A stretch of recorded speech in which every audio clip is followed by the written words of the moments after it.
The Book of the Damned, by Charles Hoyfort, Chapter 24d. So there were different observations upon something that was seen in November 1883.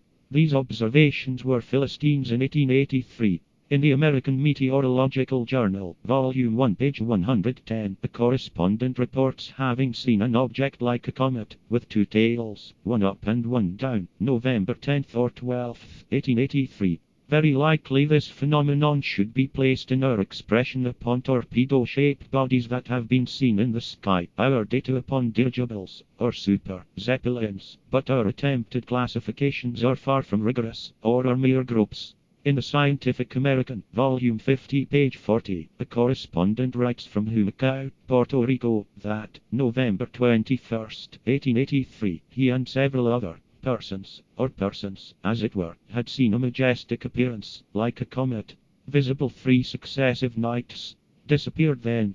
The editor says that he can offer no explanation. If accepted, this thing must have been close to the Earth. If it had been a comet, it would have been seen widely, and the news would have been telegraphed over the world, says the editor. Upon page 97 of this volume of Scientific American, the correspondent writes that, at Sulphur Springs, Ohio, he had seen a wonder in the sky, at about the same date.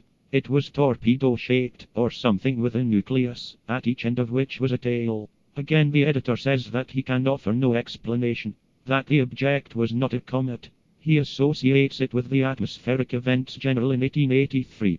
But it will be our expression that, in England and Holland, a similar object was seen in November 1882. In the Scientific American, Volume 40, page 294, is published a letter from Henry Harrison of Jersey City, copied from the New York Tribune, that upon the evening of April 13, 1879, Mr. Harrison was searching for Brorson's comet, when he saw an object that was moving so rapidly that it could not have been a comet.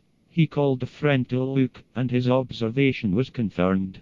At 2 o'clock in the morning this object was still visible. In the Scientific American Supplement, Volume 7, page 2885, Mr. Harrison disclaims sensationalism, which he seems to think unworthy, and gives technical details. He says that the object was seen by Mr. J. Spencer DeVoe of Manhattanville,